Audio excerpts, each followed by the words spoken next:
Muy Ahí, bien. ahí se escucha y ya se ve, ¿verdad? Sí, Ok. Sí. Bueno, continuando con lo que nos quedamos la clase pasada, ahora vamos a ver las manifestaciones osteomusculares del lupus. Vamos a tener que este tipo de manifestaciones van a representar la sintomatología más frecuente en el lupus eritematoso sistémico y pueden afectar cualquier zona, ya sea las articulaciones, los huesos, las partes blandas periarticulares y los músculos. Su clínica puede variar ya sea desde simples artralgias hasta una artritis deformante que puede incluso llegar a ser de tipo erosiva. Estas típicamente van a iniciar como una poliartritis simétrica intermitente, que generalmente se va a localizar en pequeñas articulaciones, pero pues puede afectar a cualquier articulación.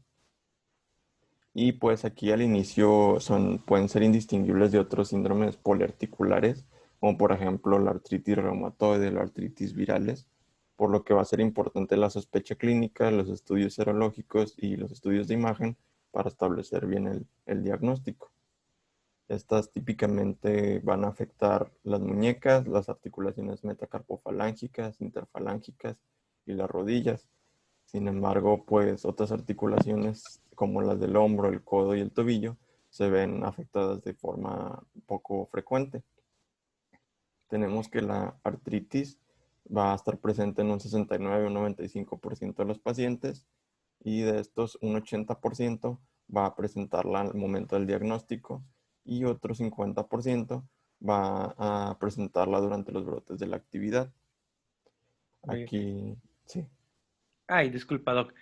Ya te interrumpí, no se pero voy a preocupe. aprovechar la interrupción. Sí, sí. Miren, de aquí de lo que llevamos, que es manifestación cutánea y articulación osteomuscular, eh, es culpa de la doctora Sixi, de hecho, bueno, coloquialmente aquí en La Laguna, por la doctora Sixi les decimos lupitos. ¿Por qué? Porque son los lupus de manifestaciones, de manifestaciones leves.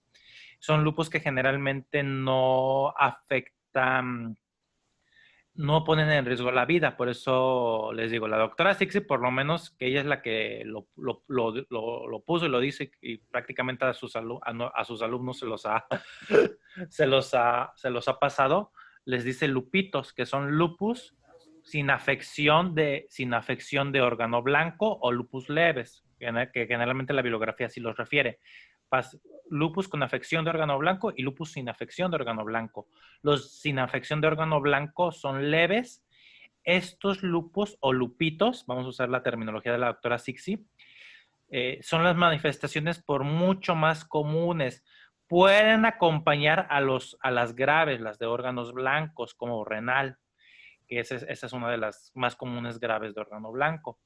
Pueden acompañarlas, son bastante frecuentes. Sin embargo, varios casos nada más son puros lupitos, o sea, con pura manifestación leve, que es más manejable.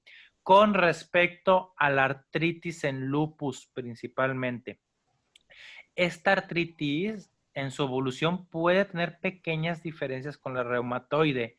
La artritis por lupus es menos erosiva, tiende a mostrar erosiones de manera más tardía y más leves. Casi por lo general la forma deformante erosiva es rara. Sí se puede presentar, pero es rara. El lupus se caracteriza más por lesión a tejidos periarticulares, sobre todo tendones y ligamentos, y es más característico en el lupus lo que es la artropatía de Jacob. Si se acuerdan bien en lo que empezamos de propedéutica, les enseñé fotos de la artropatía de Jacob, que es la desviación cubital de las manos. Eso es mucho más común por la afectación periarticular en lupus. La erosión se puede ver, pero es un poquitito más leve y menos frecuente. Y es muy rara la artritis deformante erosiva, ¿eh? No, no es lo común. Casi siempre pacientes con artritis deformante erosiva en lupus, les buscamos más bien algo que se llama rupus, que es un síndrome de superposición. Es artritis reumatoide con lupus, así se conocen esos como síndromes de superposición, cuando hay dos enfermedades autoinmunes juntas, que llega a pasar. Y el lupus es totalmente diferente al lupus articular, ¿eh? Son dos patologías diferentes con dos pronósticos diferentes. Nada más para que también lo tengan en cuenta. ¿Continúa, Doc? Sí, doc, de todos modos, ahorita voy a hablar un poquito más acerca de la artropatía de Yakult y el lupus. Sí, gracias. En cuanto a esto, también tenemos que en la exploración física podemos encontrar dolor, enrojecimiento y tumefacción articular. Sin embargo, en estos casos, pues va a ser menor a la que se presenta en la artritis reumatoide. También podemos encontrar limitación de la movilidad y rigidez matinal. En los estudios de líquido sinovial, vamos a encontrar que este va a tener como características que va a ser claro, te va a tener una viscosidad mayor a la que se presenta en la artritis reumatoide y va a tener menos de 5.000 células en el recuento pues, celular y con predominio linfocitario. Creo que aquí te equivocaste de signo. Es de más. Ajá. Normalmente un inflamatorio tiene entre 2.000 y 10.000 células. Por eso Ah, se me hizo raro. ok. Sí, a lo mejor Ay, sí me pude equivocar. Creo que lo saqué del ser, sí. entonces igual ahorita lo checo. Sí, bueno, como quiera, lo normal en un líquido sinovial es menos de 2.000, ¿eh? Ok. Sí, muy bien. Gracias, doc. De todos modos, sí. Pero sí, en un inflamatorio casi siempre esperamos de 2 a 10.000, ¿eh? Es incluso en artritis reumatoide. Adelante. Ok, sí, gracias, doc. Bueno, aquí también nos menciona acerca de la determinación de anticuerpos antinucleares y del complemento, que en sí no va a estar recomendada en estos casos porque pues tiene una pues, escasa utilidad. Y pues la inflamación poliarticular también se va a presentar con más frecuencia durante los episodios de la enfermedad y tiende a mejorar con dosis bajas de esteroides, que equivaldría más o menos a 15 miligramos diarios de prednisona, o también con antiinflamatorios y antimaláricos. Ahora, mientras que la mayor parte de los pacientes no va a desarrollar deformidades articulares, sí va a haber un pequeño porcentaje de ellos que puede evolucionar hacia una artritis deformante, como es el caso de la artropatía de Charcot, la cual se debe a una mayor laxitud ligamentosa que ocasiona subluxaciones articulares que aquí se van a caracterizar porque van a ser de tipo reducibles. Esta se puede confundir con la artritis reumatoide, pero pues a diferencia de la artritis reumatoide, en esta no se van a presentar erosiones en las radiografías. Aunque también cierta bibliografía mencionaba que a través del ultrasonido, pues sí se pueden identificar sinovitis con proliferación sinovial y en la resonancia magnética también se han observado cambios erosivos relacionados con la proliferación sinovial, además de alteraciones inflamatorias en los tejidos periarticulares, particularmente en las regiones de los tendones y las vainas tendinosas. Y bueno, pues esta comúnmente va a afectar la región de las manos, pero también va a afectar los pies y de forma más rara otras localizaciones en el cuerpo. Afecta alrededor de un 10% de los pacientes y se asocia a lupus de larga evolución y síndrome de Sjögren. Esta no va a ser específica del lupus, ya que también se puede observar en otras patologías como es la esclerodermia y la dermatomiositis. Aquí es importante lo que les mencionaba acerca de la laxitud ligamentosa, ya que en estos casos se recomienda las ortesis correctivas y el uso de fisioterapia para ya sea tratarlas o prevenirlas, además pues del control de la enfermedad. Y bueno, en la imagen de acá arriba podemos observar un caso de artropatía de Charcot con los signos más clásicos, que sería el dedo en Z, la desviación cubital de las articulaciones metacarpofalángicas y desde los dedos en cuello de cisne, que aquí podemos observarlo en el tercero y en el cuarto dedo. Muy bien. Aquí mencionas algo bien importante sobre esta manifestación y es que es una manifestación tardía. La verdad es que pacientes de lupus diagnosticados a tiempo y empezando tratamiento, la artritis es altamente controlable, no progresa. Por suerte, no es erosiva en la mayoría de los casos y generalmente remiten bastante bien, por lo tanto mantienen excelente funcionalidad y no desarrollan deformidad, gracias a Dios. Aquí tú pones muy específico, solo 10% de los pacientes, 10% de los pacientes de lupus lo desarrollan, que es generalmente los que desarrollan manifestaciones de larga evolución, la verdad, porque es el promedio. Actualmente solo 10% de los pacientes permanecen activos después de cierto tiempo, a pesar del tratamiento. Ese tipo de evolución son los que vamos a ver esta artropatía característica. Ok.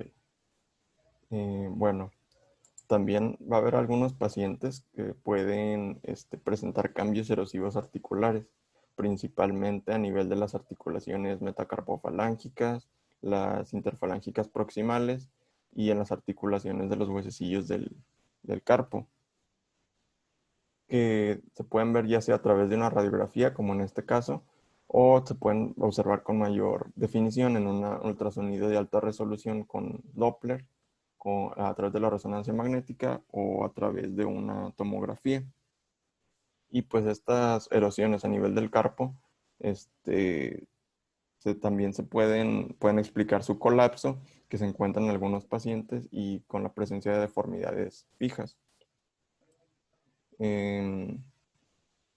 Estos pacientes pues, pueden presentar una artritis que puede cumplir los criterios de la artritis reumatoide, e incluso pues se ha visto que se asocia con la positividad de anticuerpos contra proteínas, contra péptidos citrulinados, anticuerpos contra carbamiladas, proteínas carbamiladas, el uso prolongado de esteroides, con la positividad de anticuerpos anti-ROILA y con mayor tiempo de duración de la enfermedad. Y pues este cuadro de solapamiento se puede observar en alrededor de un 2% de los pacientes. Esta manifestación, ahora sí que digamos, ya es más rarilla. Por eso les menciono, o sea, cuando un paciente con lupus llega con una artritis erosiva, de hecho, es lo que pensamos, buscamos intencionadamente datos de artritis reumatoides, de coincidir, que ya hay unos criterios bien definidos de lupus, lo diagnosticamos como tal, como un lupus. Esta tiene un pronóstico diferente al lupus y el artritis reumatoide.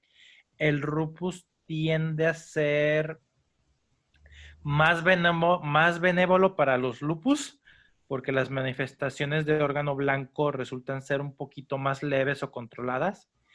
Y con respecto a la articular, puede resultar ser un poquitito más agresiva que una artritis reumatoide, dado que tiende a tener actividades más prolongadas, cuesta un poquito más remitir la actividad articular. Entonces, por eso yo digo, una vez detectado, tiene unos pronósticos un poquito diferentes a las dos enfermedades. Eh, Existen diferentes síndromes de superposición, siendo el más común artritis reumatoides y Sjögren, por mucho. Pero sí, podemos encontrar varios que tienen estos nombres. El siguiente que vamos a hablar, porque resulta importancia por su relevancia en pronóstico, es la enfermedad mixta del tejido conectivo. Pero ya lo hablaremos cuando toque el tema. De hecho, ese sí es tema específico del curso. Pero bueno, continuado. Muy bien. Eh, ya se cambió. También podemos encontrar afección periarticular, ya sea desde un punto de vista clínico, como en los estudios de imagen, pues se ha observado la inflamación de vainas tendinosas y la lesión de tendones en las articulaciones de las manos y los pies durante los episodios de actividad. Y aquí, por ejemplo, el libro hacía mención de la ecografía de mano, en la cual podemos observar tenosinovitis que puede llegar a ser indistinguible a aquella que se presenta en una artritis reumatoide y se presenta alrededor de un 44% de los pacientes. Bueno, en algunos pacientes también puede observarse inflamación del aparato tenosinovial independientemente de la artropatía, y esta frecuentemente se va a ver a nivel de los hombros, de los codos, las rodillas y el tendón de Aquiles. Aquí también es importante mencionar acerca de la ruptura tendinosa espontánea en el caso del lupus, ya sobre todo en estas zonas que les acabo de mencionar, debido a que pues su diagnóstico temprano nos puede ayudar para su tratamiento correcto, ya que hay que recordar que cuando hay una ruptura tendinosa, el tratamiento va a ser pues quirúrgico. Además, pues los pacientes con lupus van a ser más proclives a la ruptura tendinosa secundaria al uso de medicamentos.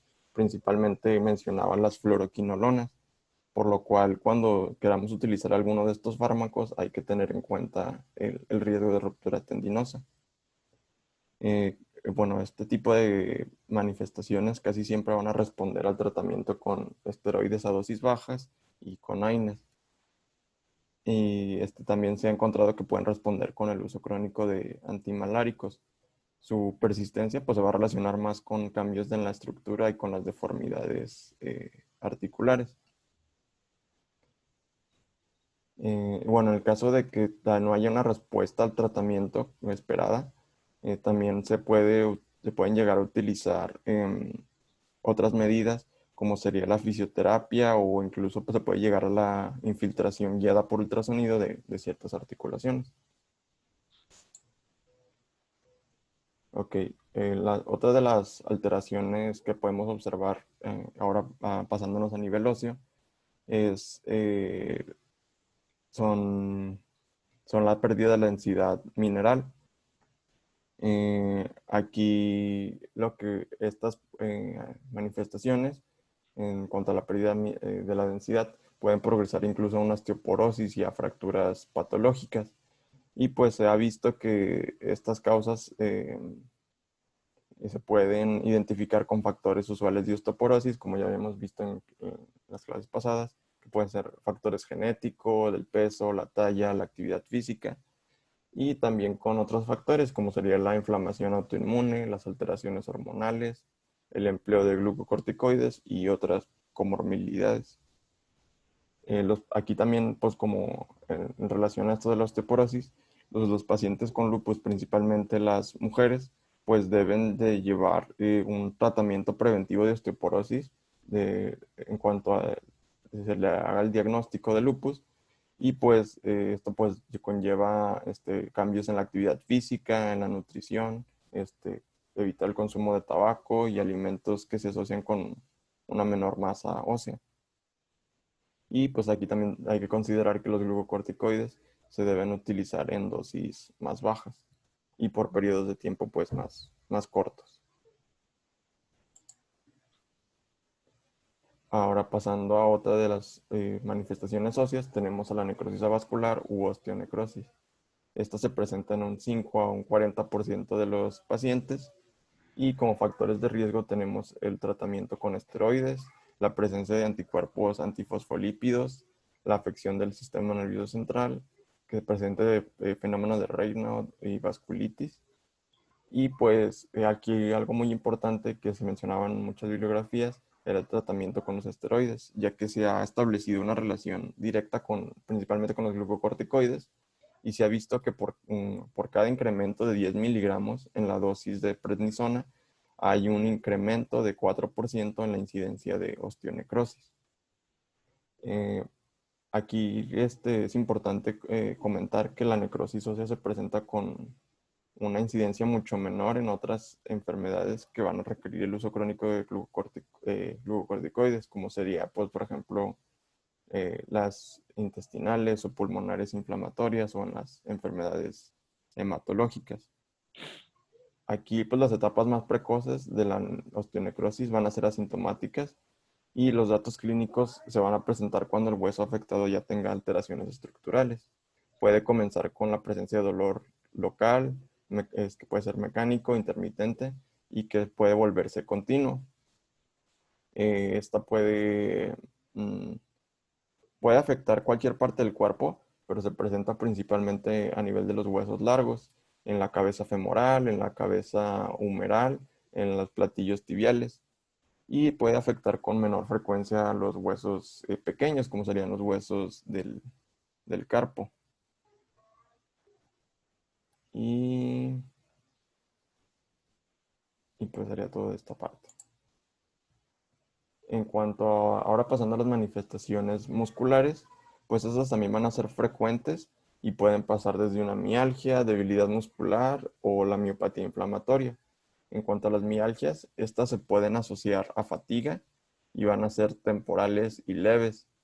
Y algo característico de las mialgias en el lupus es que pueden ser el último síntoma que se retira después de un episodio de actividad, o bien pueden ser la primera manifestación de una reactivación de la enfermedad. Estas,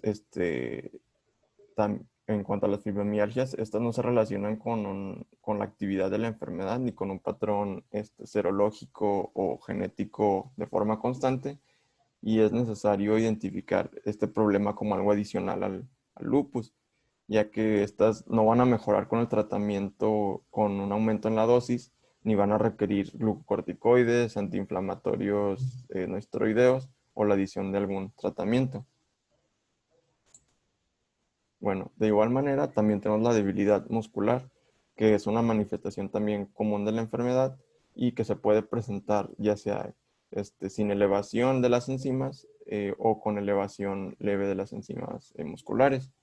Esta generalmente va a ser leve o moderada y puede o no asociarse con episodios de reactivación de la enfermedad. Aquí, al realizar las biopsias, lo que podemos encontrar sería una alteración en la densidad de las miofibrillas y una sustitución grasa y atrofia.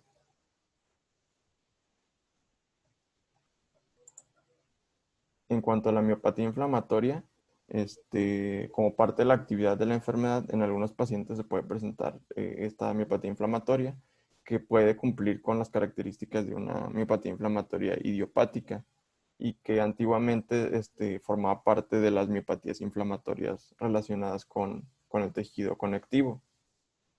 Esta se presenta con debilidad proximal simétrica, aumento de las enzimas musculares, alteración de los estudios de tipo electrofisiológicos, y en la biopsia lo que podemos encontrar sería infiltrados inflamatorios con daño de las células musculares. Aquí pues el tratamiento usual de las miopatías inflamatorias debe considerarse estas deben considerarse una manifestación grave de la enfermedad, van a requerir el uso de esteroides e inmunosupresores. Y pues también se llega a mencionar que se ha utilizado los anticuerpos anti-CD20 para su tratamiento, pero esto no es lo usual y solo se menciona como de forma pues anecdótica. En casos graves también se ha informado la presencia de rabdomiólisis, lo cual va a necesitar un cuidado más intensivo y medidas de prevención para pues el daño renal y la muerte. Sin embargo, pues además de todo lo que les acabo de mencionar, pues pocos casos se van a poder diagnosticar de una miopatía lúpica inflamatoria o un síndrome lupus miositis por una superposición con polimiositis. Y bueno, ahora pasaríamos a las manifestaciones hematológicas. No sé si hay alguna duda de las osteomusculares o algo que quiera decir, doctor. No, si quieres continuamos. Estas son bastante interesantes las hematológicas. Ok. Bueno, pasando a las manifestaciones hematológicas, estas también van a ser frecuentes y van a afectar a las tres series, así también como al sistema de la coagulación y el sistema fibrinolítico. En un 60% de los pacientes, estas se van a presentar en forma de citopenias, y en algunos pacientes se pueden asociar a la actividad de la enfermedad y no van a depender de un tratamiento inmunosupresor.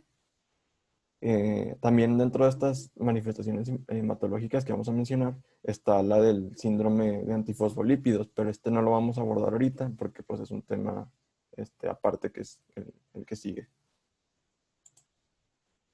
Comenzando con anemia, esta va a ser la manifestación más frecuente, afectando en un 57, un 78% de los casos, y de estos la forma hemolítica va a ser la más característica, en donde podemos encontrar anticuerpos anti-RH policlonales que van a tener su actividad a los 37 grados centígrados, por lo cual se les denomina como anticuerpos tibios.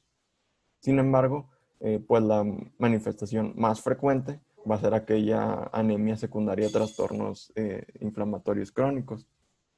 Y pues esta anemia, en el caso del lupus, se puede asociar a insuficiencia renal, ferropenia, al empleo de ciertos fármacos, que haya alguna infección, hiperesplenismo, mielofibrosis, mielodisplasia o alaplasia medular. Bueno, en cuanto a la anemia, hablando un poquito más de la anemia hemolítica, los pacientes pueden estar asintomáticos y la hemólisis puede ser detectada accidentalmente durante los exámenes de laboratorio de rutina o bien por un descenso de la hemoglobina o del hematocrito en un plasma ictérico. Aquí los casos severos de hemólisis intravascular se van a presentar en un 88% de los casos con fatiga fácil, en 50% con mareos, cefalea, ataque al estado general, taquicardia, y en un 9% pueden presentar disnea.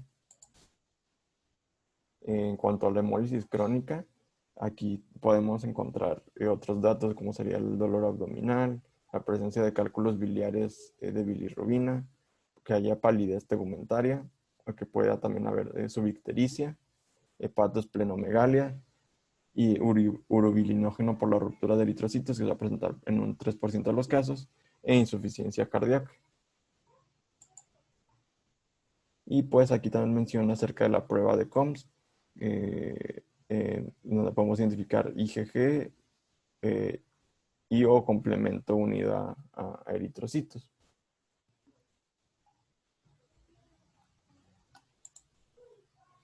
Bueno, en cuanto a otras manifestaciones, tenemos la leuco y la linfopenia, que también van a ser frecuentes, pero estas, a diferencia de en el caso de la granulocitosis y la agranulocitosis, estas últimas dos no van a ser tan comunes.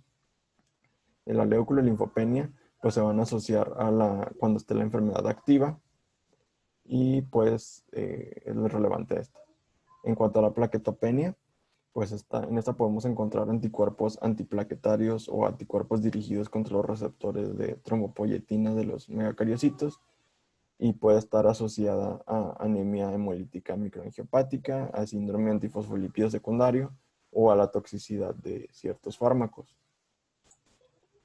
En esta, la púrpura trombocitopénica idiopática puede ser la primera manifestación de lupus eritematoso sistémico, y en un 6 a 15% de los casos de púrpura trombocitopénica idiopática aislada, estos pueden desarrollar un lupus eritematoso sistémico años después, por lo cual es importante su asociación.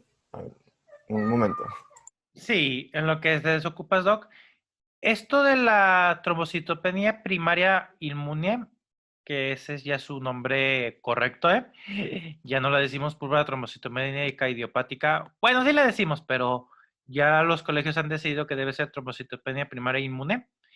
Esta enfermedad, recuerden que es muy frecuente en niños. Los niños que cursan con esta enfermedad tienen un riesgo de asociación del 6 al 15%, como pone el doctor, de desarrollar posteriormente lupus. Así que son niños que se deben quedar en vigilancia. La trombocitopenia las ve el hematólogo, así que la vigilancia debe que ser por su médico de cabecera. En caso de empezar alguna otra alteración, poder referirlos con nosotros a interna, porque eso sí, el diagnóstico de lupus por excelencia es de nosotros. Pudiésemos decir que por excelencia nosotros somos los que vemos todos los lupus. No directamente los tratamos. Tratamos los lupitos, pero los lupus de manifestaciones de órgano blanco, los severos, se quedan con reumatología. Pero sí, o sea, de ley, siempre que tengan algún familiar que fue niño y le dio trombocitopenia inmune en la infancia, debe permanecer en vigilancia continua. Se recomienda más o menos, no se recomienda hacer exámenes seguidos, simplemente estar al tanto de las manifestaciones clínicas y hacer los check-ups normales, que ya ven que normalmente un check-up normal se aconseja por lo menos en periodos de cada 5 años, pero sí se recomienda que son pacientitos que hay que estar al tanto. De las otras manifestaciones que mencionó el doc, la linfopenia es una manifestación que siempre se asocia a actividad. Nos sirve para guiarnos con el paciente cuando tiene actividad. Recordemos que también se asocia a infecciones virales, nada más para tenerla, y a desnutrición, nada más para tenerlos como confusores. Hay que recordarlo. Y la anemia por mucho es la manifestación más común. Esta lamentablemente es multifactorial, como puso el doctor. Cuando está asociada a actividad, frecuentemente vemos anemia hemolítica. Es raro que sea muy severa, ¿eh? Pero pues sí se llegan a ver casos feitos a veces. Pero les digo, es multifactorial y es secundaria a la inflamación crónica. Muchas veces es, es continua, o sea, cuando el paciente ya está inactivo, persiste con anemia, dado que desarrolló complicaciones como enfermedad renal o hiperesplenismo o ferropenia, como los puso el doctor, o a veces por los propios fármacos. Y entonces el paciente, a pesar de que ya está sin actividad inflamatoria, o sea, ya está remitido del lupus, persiste por el largo de tiempo con anemia. Por eso hay que entender que esta particularidad requiere un tratamiento más prolongado fuera del proceso inflamatorio activo. O sea, a pesar de que ya controlemos el lupus, el paciente persistirá con anemia y requerirá otras medidas para controlársela. Solo hay que tener eso en cuenta. ¿Continúa, Doc? Sí, una disculpa, es que mi hermanito no quería ir a la escuela. Sí. Estaba haciendo berrinche. Ahí va. Ok, nos quedamos en esta parte. Bueno, en caso de que la trombocitopenia autoinmune se asocie también a una anemia hemolítica autoinmune, pues vamos a tener lo que conocemos como el síndrome de Evans. Esto va a ser típico y es casi exclusivo del lupus. Aquí pues podemos también tener complicaciones hemorrágicas que no son esperables, mientras que aquí las complicaciones hemorrágicas no van a ser comunes, ya que mientras las plaquetas se mantengan por arriba de los 30.000, bueno, que haya más de 30.000 plaquetas, estas no se van a presentar. Sí. Con respecto al síndrome de Evans, existe ahí una lucha entre hematólogos y reumatólogos, pero realmente la ventaja del síndrome de Evans es que tiene muy buena respuesta a esteroide, algunos casos a inmunoglobulina, y no desarrollan otras manifestaciones de lupus y muchos pueden tener anticuerpos antinucleares negativos. Entonces, digamos que no todos los Evans son lupus. O sea, ahí nada más para tener eso en cuenta. Casi siempre queda como una enfermedad de tratamiento exclusivo por hematología, cuya respuesta en general es buena, ¿eh? O sea, realmente el síndrome de Evans puro, que es autoinmune, tiene buena respuesta. En estos pacientes que tienen plaquetas bajas y anemia hemolítica, siempre hay que tener mucho cuidadito porque bueno, anemia en general, porque muchos de los que son hepatópatas, o sea, con afección hepática, puede confundirse porque los dos cursan con anemia y trombocitopenia. Obviamente los que tienen enfermedad hepática generalmente no es hemolítica, es anemia del paciente crónico.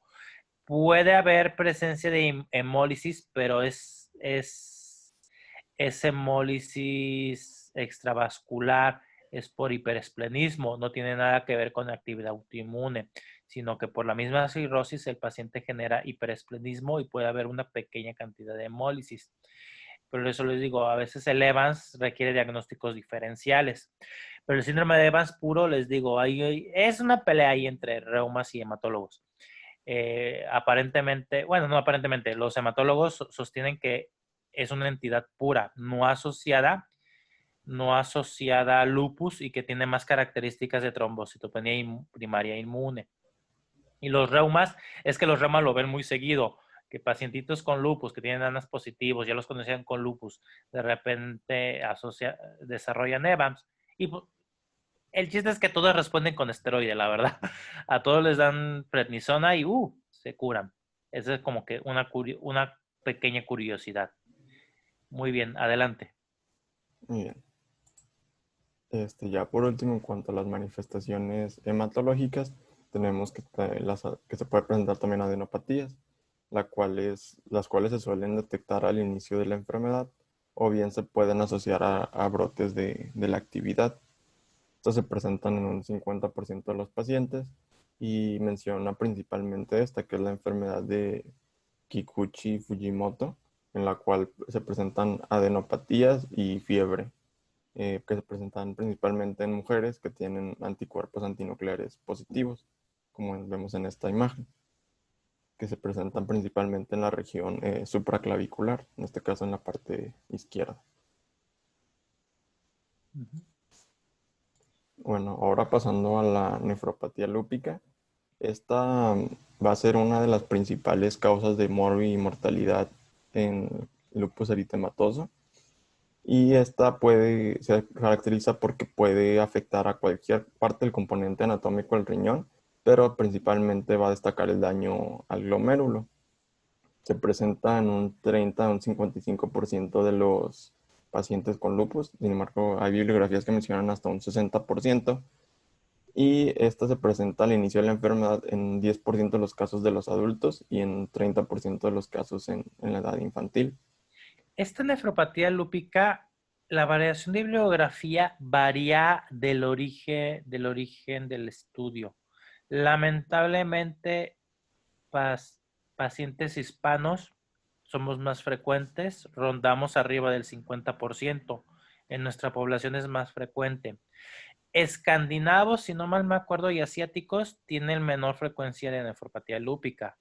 Pero sí, o sea, por nosotros hay que tener en cuenta que el paciente de lupus, ahora sí, origen mexicano puro, o sea, mestizaje puro, pues tiene mayor susceptibilidad de que su lupus desarrolle en algún punto de su enfermedad nefropatía lúpica. Entonces, para tener en cuenta que esto tiene que ver mucho con la raza. Adelante, Doc. Sí, también aquí es importante el factor del sexo y la edad, ya que la nefropatía lúpica va a tener una mayor incidencia en los hombres que en las mujeres. En los hombres va a presentar en un 31% de los casos, en las mujeres en un 22%. Y también en el caso de la insuficiencia renal crónica, esta se va a presentar en 11% de los hombres y en 9% de las mujeres. Y su prevalencia en cuanto a la edad, en pacientes adultos jóvenes va a tener una prevalencia de 39%, mientras que en pacientes adultos mayores, mayores de 50 años, va a tener una prevalencia del 22%. Y pues aquí una vez establecido el diagnóstico de la nefropatía, hasta un 20% de los pacientes pueden llegar a desarrollar una enfermedad renal terminal. Y bueno, la nefropatía lúpica la podemos clasificar según la International Society of Nephrology y Renal Pathology Society, según su clasificación del 2003, en 6 clases. Y pues esta clasificación está hecha en función de la afección glomerular y de las diversas formas anatomopatológicas. Bueno, aquí la clase 1 pues va a ser la de la nefritis lúpica mesangial con cambios mínimos. La clase 2 va a ser también mesangial, pero aquí ya va a ser proliferativa. En la clase 3 va a ser la de tipo focal, en la cual es importante indicar de la proporción de glomérulos que tengan lesiones activas y crónicas. Y en la clase 4 podemos encontrar la de tipo difuso segmentario o global. Aquí también es importante indicar la proporción de glomérulos que tengan necrosis fibrinoide y semilunas. En cuanto a la clase 5, esta va a ser de tipo membranosa y esta puede coexistir con las clases 3 o 4. En estos casos de que coexista con otra clase, pues te deben diagnosticar ambas, ¿verdad? También se debe indicar si el grado de la afección, ya sea leve, moderado o severo, si hay atrofia tubular, si hay inflamación intersticial, fibrosis y la severidad de aterosclerosis u otras lesiones vasculares. Ya por último tenemos la clase 6, que como ya había mencionado el doctor en clases pasadas, pues esta ya es una fase avanzada en la cual ya va a ser una esclerosis del glomérulo. Muy bien. Esta clasificación radica su importancia en que es histológica. Nos basa en que la correlación histológica y evolución pronóstico del paciente tienen una correlación directa. Hay que entender que la clase 6 Cualquiera de las 5 clases puede terminar en clase 6 y esto significa de acuerdo al tratamiento o pronóstico que tenía previamente el paciente. Ya les había mencionado que la 4 y 5, que la clase 4 y 5 son las de peor pronóstico, son las que se deben tratar más agresivos, entonces el tratamiento es diferente que las 3 primeras clases. La mesangial o de cambios mínimos, que así también se llama, es la más benigna de todas. Da en paciente más joven, incluso en niños, y tiene una característica bien peculiar de que es altamente respondedora a esteroides, prácticamente es su único tratamiento. Se empieza con pulso de esteroide, luego se mantienen de esteroides dosis altas unos 3 meses y prácticamente remite, llegando a retirar el esteroide en promedio de 1 o 2 años en estos pacientes. La proliferativa mesangial ya es un poquitito más severa, pero sigue siendo de buena evolución en un porcentaje alto de los casos, ¿eh? O sea, aquí hablamos de porcentajes de pacientes que les puede ir mal. La clase 3 y 4 son muy parecidas. Estas son nefritis de tipo proliferativa, o sea, que involucran todo el glomérulo. Sin embargo, su división se enfoca en la cantidad de glomérulos afectados. Menos del 50% de glomérulos afectados se considera focal y más del 50% se consideran difusas. De ahí hay otra diferencia en la clasificación que ya la mencionó el doctor, en que esta cantidad de glomérulo afectado tenga lesiones activas o crónicas. Esto ayuda mucho al pronóstico porque si tienes más lesiones activas, significa que te puede ir mejor con el tratamiento, a que tengas más lesiones crónicas, porque significa que las lesiones crónicas no responderán, ya son cicatrices. Ya son lesiones que no son irreversibles en general y ya nos habla de un daño permanente en el paciente. Por eso es importante entender esto de las lesiones activas y crónicas, específicamente en los tipos 3 y 4. Ya la membranosa es un tipo un poquito diferente, tiene la característica que puede estar sobrepuesta a la clase 3 y 4, incluso a la 1 y 2, pero es muy frecuente en clase 3 y 4 que esté sobrepuesta. Es agresiva, bastante agresiva. De momento los tratamientos principales están enfocados a inhibidores de la calcineurina, que bien recordarán es la ciclosporina A. Pero prácticamente podemos decir que esta clasificación nos orienta más al pronóstico. Entre más alto en la clasificación, pues podemos ver que el peor es el pronóstico. Continúa, Doc, explícanos un poquito más. Sí, ahora vamos a continuar hablando más específicamente de cada clase, comenzando con la clase 1, que es la mesangial mínima. Esta va a presentar en 2 a 25% de los casos. Y en esta pues se va a caracterizar porque va a haber una acumulación a nivel del mesangio de inmunocomplejos que solamente se van a poder identificar por inmunofluorescencia, ya sea a través que sea asociada o no a microscopía electrónica, ya que pues la clase 1 nunca la vamos a poder observar en una microscopía óptica, solo a través de estos dos medios. Esta no suele acompañarse de alteraciones en el sedimento, como vamos a ver que es algo que se presenta en las otras clases. La clase 2, la mesangial proliferativa, se va a presentar en un 10 a 20% de los casos y se caracteriza porque va a haber una presencia de cualquier grado de hipercelularidad mesangial, y esto se va a definir como más de 3 células mesangiales en una sección de 3 micrómetros, y también se va a asociar con depósitos inmunes en el mesangio. En esta ya podemos encontrar microhematuria transitoria, que también puede presentarse con o sin proteinuria escasa. Sin embargo, pues estos hallazgos no van a tener una buena correlación, no va a ser una buena correlación clínico-patológica. Y bueno, aquí algo importante es que en la microscopía óptica, cuando encontremos cualquier depósito subendotelial o una lesión cicatrizal del glomérulo, ya sea segmentario global, esta se debe interpretar como una secuela de una proliferación endocapilar, necrosis o semilunas. Y esto va a ser incompatible con las clases 2 y es, por lo tanto debe clasificarse como una clase 3 o una clase 4, que vamos a mencionar ahorita. En cuanto a la clase 3 o la clase focal, esta va a presentarse en un 15 a 30% de los casos y, como ya mencionó el doctor, se va a caracterizar porque en esta solamente se va a afectar menos del 50% de los glomérulos.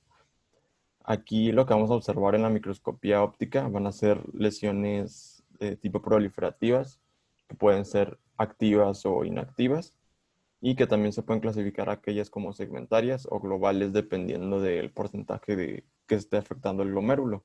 Segmentarias es cuando haya menos del 50% del glomérulo afectado, y globales es cuando esté más del 50% afectado. Aquí también podemos encontrar lesiones endocapilares o extracapilares, serían las semilunas epiteliales, y esta también en ocasiones se puede ver acompañada de áreas de necrosis glomerular. Por ejemplo, en la imagen de acá podemos encontrar una glomerulonefritis proliferativa focal, en donde encontramos lesiones necrosantes focales a este nivel, que sería como, bueno, a este nivel, que sería más o menos como a las 11 del reloj.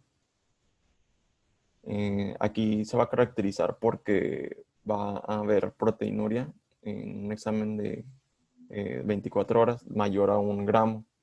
Aquí el sedimento va a estar alterado, se puede presentar de forma ocasional un síndrome nefrótico, y el aclaramiento de creatinina puede ser ya sea normal o algo disminuido, y también se pueden ver alterados algunos datos serológicos. Muy bien, Doc. Si quieres, vamos a quedarnos en esta, nada más por tiempo, ahorita nada más por tiempo. Sí, Ahorita quería ver si me pueden permitir compartir pantalla. sí, Doc, déjame quitar acá. Ahí está. Ok.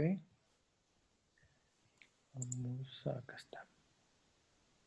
Listo.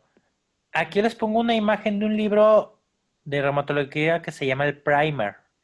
Esta tablita nos pone características clínicas de los pacientitos que desarrollan nefritis lúpica. Aquí hay que entender algo bien, bien importante de estos pacientitos. Los pacientitos los vas a diagnosticar porque cursan con síndrome nefrítico y síndrome nefrótico. Como tú ya mencionaste, a partir del 3 vemos ya síndromes nefróticos por la proteinuria.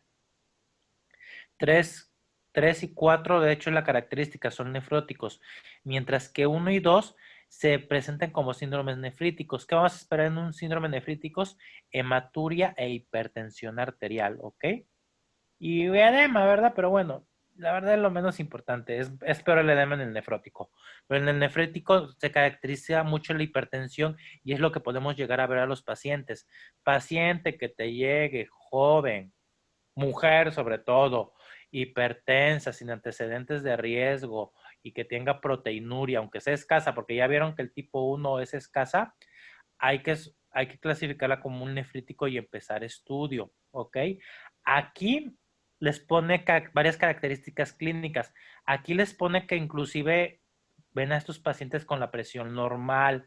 La verdad es que si llegan hipertensos, normalmente son hipertensiones que se controlan fácilmente, que no son muy severas.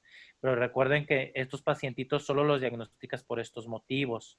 El tipo 1 puedes llegar a diagnosticarlo por accidente al encontrar proteinuria, pero si no, la única forma que te das cuenta es la presión arterial.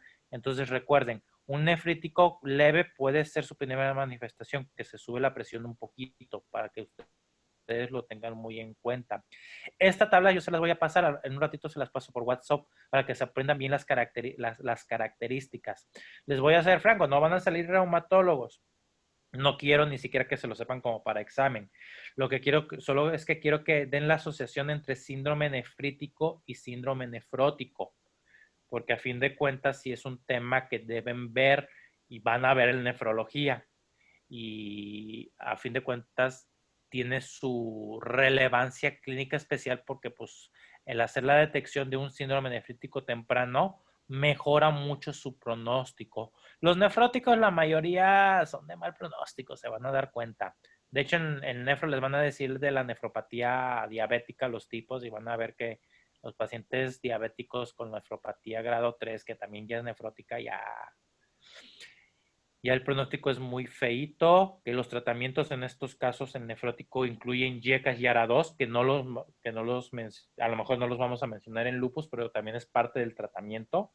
En un síndrome nefrótico, para controlar la cantidad de proteína que se tira, se dan YECAS y ARA2 y espironolactona también. Son 3 medicamentos que se usan comúnmente en estos casos. Pero es específicamente para lo nefrótico, no para el lupus. Entonces son tratamientos un poquitito más específicos. Y ya continuamos con la clase. Es larguito la parte de nefritis lúpica.